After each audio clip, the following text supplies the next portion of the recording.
வணக்கம் நண்பர்களே.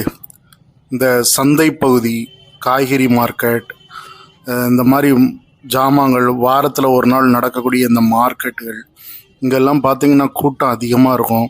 வியாபாரிகள் ஒரு பக்கம், அந்த சில்லறை வியாபாரிகள் ஒரு பக்கம், பெரிய பெரிய கடைகள் ஒரு பக்கம், அம்பரமாக குவிச்சு வச்சு வியாபாரம் பார்த்துக்கிட்டு இருப்பாங்க.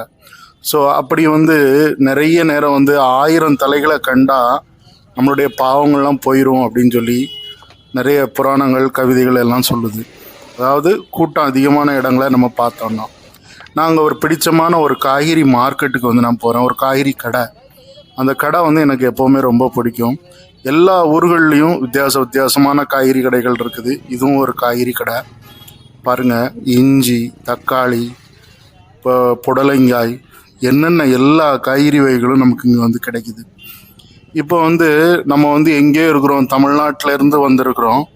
தமிழ்நாட்டிலேருந்து ஒரு நார்த் இந்தியாவில் ஒரு கடை எப்படி இருக்குமோன்னு நம்ம ஒரு சந்தேகமாக இருக்கும். இந்த கடையில் பாருங்கள், எல்லா காய்கறிகளும் இருக்குது. நீங்கள் நினச்ச காய்கறிகளை வாங்கலாம். சரி, நம்ம ஊர் முருங்கைக்காய் கிடைக்குதான்னா அதுவும் இவங்க வச்சு விற்கிறாங்க. முருங்கைக்காய் இருக்குது, மாங்காய் இருக்குது, தக்காளி இருக்குது, வெண்டைக்காய் இருக்குது, புடலை இருக்குது, முள்ளங்கி இருக்குது, காலிஃப்ளவர் இருக்குது. என்ன காய்கறி வேணும் உங்களுக்கு? எல்லா காய்கறியும் அம்பாரமாக குமிச்சு வச்சுருக்குறாங்க.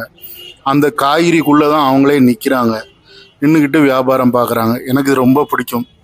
இங்கே பாருங்கள், தக்காளி குவியல், இஞ்சி படையல் அப்படிங்கிற மாதிரி, பச்சை பட்டாணி, உருளைக்கிழங்குல வீடே கட்டியிருக்காங்க. வீடு கட்டி அதுக்குள்ளே தான் நிற்கிறாங்க. ஸோ இந்த மாதிரி எதுவுமே தட்டுப்பாடே கிடையாதுங்க நான் இருக்கிற இடத்துல.